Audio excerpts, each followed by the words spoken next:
Avis vascular centre మన దేశంలోనే the best varicose vein welcome to I dream celeb chat with Kavitha. మనతో పాటుగా ఒక వెరీ స్పెషల్ గెస్ట్ ఉన్నారు. తను senior most actor, producer, politician, philanthropist, builder. ఇవన్నీ చెప్తే చాలా పాత ఇంట్రడక్షన్ లాగా అనిపిస్తుంది. బట్ లేటెస్ట్గా చెప్పాలి అంటే పద్మశ్రీ మురళీమోహన్ గారు. మురళీమోహన్ గారు నమస్కారం అండి. నమస్కారం. ఫస్ట్ ఆఫ్ ఆల్ కంగ్రాచులేషన్స్, మీకు థ్యాంక్ యూ. పద్మశ్రీ అవార్డు అనేది వచ్చింది. 50 years of film industry. 50 years అనేది ఒకటి, మీరు గోల్డెన్ జూబ్లీ సెలబ్రేషన్స్ జరుపుకుంటున్నారు అనుకున్నప్పుడు పద్మశ్రీ అనేది చాలా ఆలస్యంగా వచ్చింది అనిపించిందా? ఏమనుకున్నారు మీరు అప్పుడు? చాలా మంది మీకు ఎప్పుడో రావాల్సిందండి అని అంటున్నారు అభినందనలు చేస్తూనే. నేను అట్లా అనుకోవట్లేదండి. ఇది ఒక ఇప్పుడు 2 తెలుగు రాష్ట్రాల్లో అంటే మురళీమోహన్ ఎవరో అందరికీ తెలుసు. కానీ భారతదేశం మొత్తంలో 140 కోట్ల మంది జనాభాలో నేను ఒక నల్లపూసని. అంతే కదా! మరి అలాంటి నల్లపూసని ఆళ్ళు సెలెక్ట్ చేసి వాళ్ళు చేశారంటే ఇట్స్ గ్రేట్. అందుకని నేను లేట్‌గా వచ్చిందని అనుకోవట్లా. లేటెస్ట్‌గా వచ్చింది అనుకుంటున్నాను. యాహ్! లేట్‌గా రాలేదు, లేటెస్ట్‌గా వచ్చింది అనుకున్నప్పుడు మీరెంత మొత్తం భారతదేశంలో 140 కోట్ల మందిలో నేనొక నల్ల పూసని అని అనుకున్నప్పుడు కూడా తెలుగు ఫిల్మ్ ఇండస్ట్రీలో మీకంటూ ఒక ప్రత్యేక స్థానం ఉంది. ఆ తర్వాత 50 ఏళ్ల ప్రస్థానం అనేది ఉంది. ఇవన్నీ చూసినప్పుడు అరే! ఎప్పుడో వస్తే బావుండేదే. మీకు ఎవరైతే శ్రేయోభిలాషులుంటారో, ఎవరైతే మీకంటూ అభిమానులున్నారో వాళ్ళందరూ అనుకున్న మాట ఇది కదా! 3 నందులొచ్చాయి మురళీమోహన్ గారికి. పద్మశ్రీ ఇంకా రాలేదే? హ్మ్. ఉంటదండి అది. అంటే చాలామంది మీకెప్పుడో రావాల్సిందండి. ఇప్పటిదాకా రాలేదా అనేవాళ్ళు కొంతమందైతే, ఏంటి మీకు ఇంతకు ముందు రాలేదా ఎప్పుడును? అనేవాళ్ళు మేమెప్పుడో కూడా వచ్చి ఉన్నారు. హ్మ్. మేమందరం మీకొచ్చిందనుకుంటున్నామండి అన్నారు. హ్మ్. లేదండి రాలేదు ఇదే ఫస్ట్ టైమ్. హ్మ్. ఓహ్! చాలా వరకు ఏంటంటే మనకి ఫిల్మ్ ఇండస్ట్రీ అనగానే మనకి సూపర్ స్టార్‌లు ఎవరైతే ఉన్నారో, ఒక సీనియర్స్ ఎవరున్నారో, వెటరన్స్ ఎవరున్నారో వాళ్ళందరినీ సముచిత స్థానం మేము గౌరవించుకోవాలి అనే దాంతో వాళ్ళకి లైఫ్ టైమ్ అచీవ్‌మెంట్ అవార్డ్స్ ఇట్లాంటివన్నీ వస్తుంటాయి. అందులో పద్మ అవార్డ్స్ అనేవి కూడా చాలా ప్రెస్టీజియస్‌గా కనిపించేవి ఉంటాయి. ఆలస్యంగా రావడానికి కారణం ఏమైనా ఉంటుంది అనుకున్నారా మీరు? అదేం లేదు. బట్ ఎవరైనా అప్లై చేసుకోవాల్సిందే. హ్మ్. మొట్టమొదట నేను అప్లై చేసినప్పుడు ఎంపీలకి ఇవ్వరండి అన్నారు. అప్పుడు నేను ఎంపీ అప్పుడు మీరు హ్మ్. పొలిటీషియన్‌గా ఉన్నారని. ఇవ్వకూడదండి ఎంపీలు నాట్ ఎలిజిబుల్ అండి అన్నారు. సరే మానేసాం అయిపోయింది. తర్వాత ఒకసారి చేసాం. అది అంతా అయిపోయినట్టే అనిపించింది. హ్మ్. ఇక్కడి నుంచి పోలీసు మామూలుగా అంతా అయిపోయిన తర్వాత ఎంక్వైరీ అంతా అయిన తర్వాత పోలీసుకి ఇది పంపిస్తారు. ఈయన మీద ఉన్న కేసులు ఉన్నాయి ఏంటి కేస్ రిపోర్ట్స్ అని. వాళ్ళు ఎక్స్ట్రార్డినరీగా రాసి ఆళ్ళే ఫోన్ చేసి చెప్పారు నాకు. హ్మ్. ఏవండీ ఇట్లా మాకు వచ్చిందండి. మాకెప్పుడు ఫైనల్‌లో వస్తది. వచ్చింది. మీ గురించి చెడు రాయడానికి కూడా మా దగ్గర ఏమి లేదు. చాలా ఫెయిర్‌గా బ్రహ్మాండంగా రాసామండి. ఒక క్లీన్ చిట్ ఉందండి. క్లీన్ చిట్ ఉందండి అని అప్పుడే అభినందించేశారు. హ్మ్. మీకు డెఫినిట్‌గా వస్తుందండి అని ఊరుకున్నా.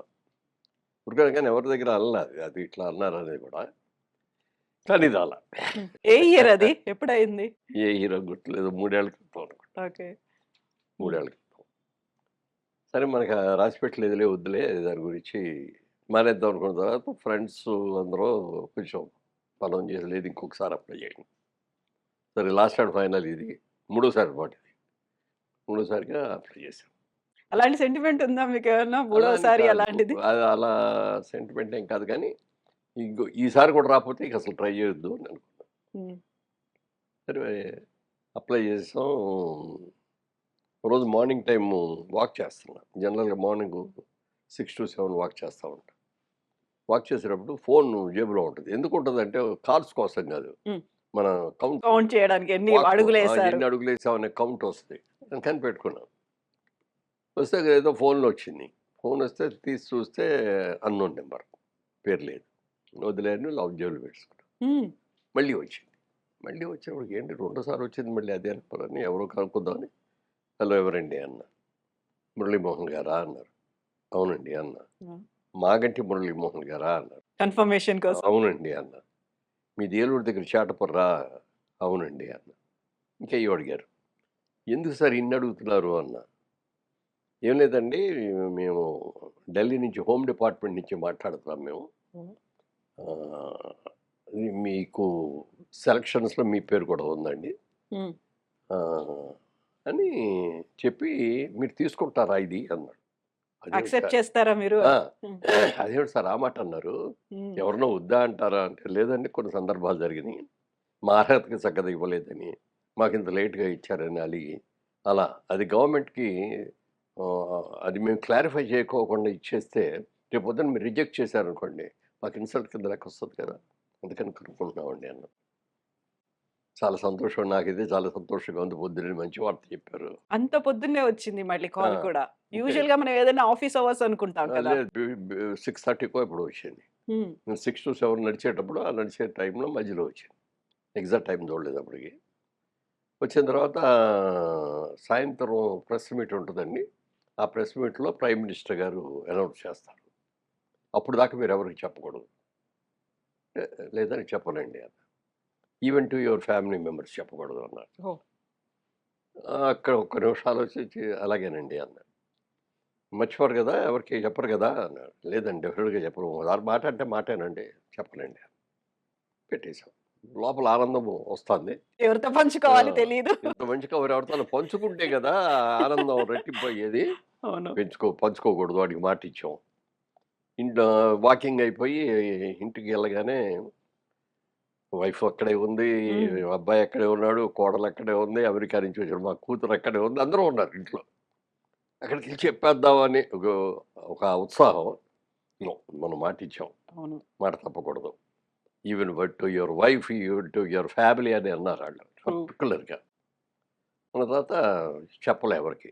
లోపల మాత్రం సాయంత్రం 6 గంటలు ఎప్పుడవుద్దా న్యూస్ వస్తదా? ఇంకా 12 గంటలుంది. ఇంక 12 గంటలుంది అనుకుంటా కూర్చొని దాన్ని అట్లా చేసుకొని, సాయంత్రం అయ్యేటప్పటికి మా అమ్మాయి, బాబు వీళ్ళందరూ కలిపి రవీంద్ర భారతిలో ఏదో నాటకం ఉందండి ఎవరో పిలిచారు. హుహు. దానికెళ్తున్నాం అన్నారు.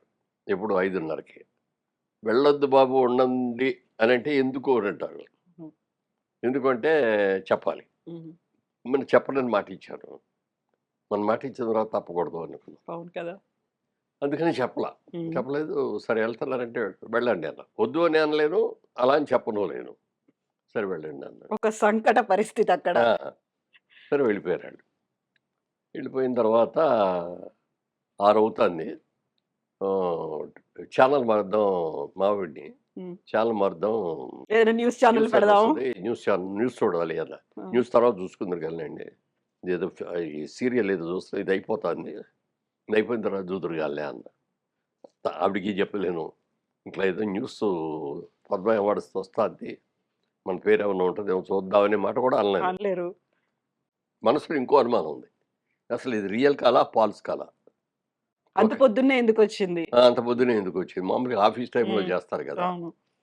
అనుకున్న తర్వాత ఫాల్స్ కాల్ అయిందనుకోండి. ఇప్పుడు ఈళ్ళందరికి ముందే చెప్పేసి ఈళ్ళందరూ ఎక్స్‌పెక్ట్ చేసి డిసప్పాయింట్. రాకపోయేటప్పుడు ఆళ్ళు డిసప్పాయింట్ అయ్యి, నేను డిసప్పాయింట్ అయ్యి, నేను సిగ్గుపడిపోయి, ఛీ! ముందెందుకు చెప్పావని మళ్ళీ నాకు లేని అనుకోవడం ఇట్లాంటియన్నీ వస్తాయని ఎవరికీ చెప్పలా. 6:15 ఎంతో అయింది. అవును. ఫోన్ మోగింది. ఫోన్ మోగంగానే సారథి స్టూడియో నుంచి రాజేంద్ర అని ఒకాయన సారథి స్టూడియోలో మేనేజర్‌గా ఉంటాడు. మురళీమోహన్ గారు నమస్కారం అండి అన్నాడు. నమస్తే అమ్మా రాజేంద్ర బాగున్నావా అన్నా. కంగ్రాచ్యులేషన్స్ అండి అన్నాడు. దేనికి అన్నా. మీకు పద్మ అవార్డ్ వచ్చింది కదా అన్నా. అన్నాడు. అంటే నీకెవరు చెప్పారు అన్నా. సార్ అదేంటి సార్ టీవీలో న్యూస్‌లో వస్తుందండి అన్నాడు. అనంగానే మా ఆవిడని ముందు ఆ పాప అర్జెంట్‌గా టీవీ న్యూస్ చూడాలి అని ఆన్ చేశా. ఆన్ చేస్తే వస్తాంది. హమ్మయ్య! కన్ఫర్మ్. కన్ఫర్మ్ అయిపోయింది. అని వెంటనే మా అబ్బాయికి, అమ్మాయి ఆళ్ళు వెళ్తున్నారు రవి రవీంద్ర భారతికి ఆన్ ద వే. ఆళ్ళకి ఫోన్ చేసి వెంటనే వచ్చేయండి అన్నా. ఏంటన్నారు? చెప్పొద్దు కదా! ఏంటంటే చెప్పారా? లేదు లేదు చెప్పాడు. మళ్ళీ ఏం కంగారు పడతారు మా ఆవిడకి ఏమైనా బాగోలేదని పరిగెత్తుకొస్తారు అని చెప్పి ఇట్లా టీవీలో న్యూస్ వచ్చింది. పద్మశ్రీ అవార్డు కన్ఫర్మ్ అయింది అన్నా. అలా అయితే వచ్చేస్తున్నాం అన్నారు. వాళ్ళు బొకే గికే పుచ్చుకొనొచ్చారు. రాగానే అది ఒకటో సెలబ్రేషన్ లాగా అందరం ఒకళ్ళనొకళ్ళు హగ్ చేసుకొని హ్మ్. చేశాను. మరి పొద్దున్నుంచి ఎందుకు చెప్పలేదు నాన్నగారు? మీకు ముందు తెలీదా? చెప్పలేదా? అన్నాడు. చెప్పారు. కానీ చెప్పొద్దన్నారు. నాకు కూడా మనసులో చిన్న అనుమానం ఉంది. నిజంగా హోమ్ డిపార్ట్‌మెంట్ నుంచి వచ్చిందా? ఎవడన్నా మనల్ని ఫూల్ చేయటానికి ఒక ఫ్రాంక్ కాల్ చేశాడా? అయ్యుంటదా? ఇదేమిటో తెలియకుండా ఎందుకు చెప్పలేదు అన్నా. హ్మ్. ఆ విధంగా అట్లా అయిపోయింది. ఇక అక్కడి నుంచి ప్రతి నిమిషానికి ఒక కాల్ నాకు ప్రతి కాల్స్ ఎన్ని కాల్స్ వచ్చినాయో చెప్పడానికి లేదు. ఫోన్ మాట్లాడి ఇది ఆన్సర్ చేసే లోపల ఇంకోటొచ్చేస్తది. ఇంకోటొచ్చేటప్పుడు ఇంకోటొచ్చేస్తది.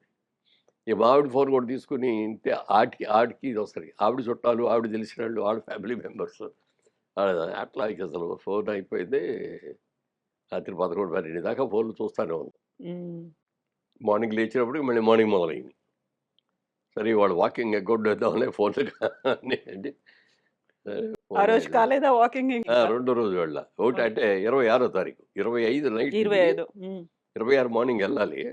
వాకింగ్ వెళ్ళిపోదామని అనుకోని ఫోన్‌లొచ్చేస్తున్నాయి. వాకింగ్ చేస్తా ఫోన్ చూస్తా ఫోన్ పెడితే ఎక్కడ ముందు పడతాం ఎత్తుకొచ్చింది.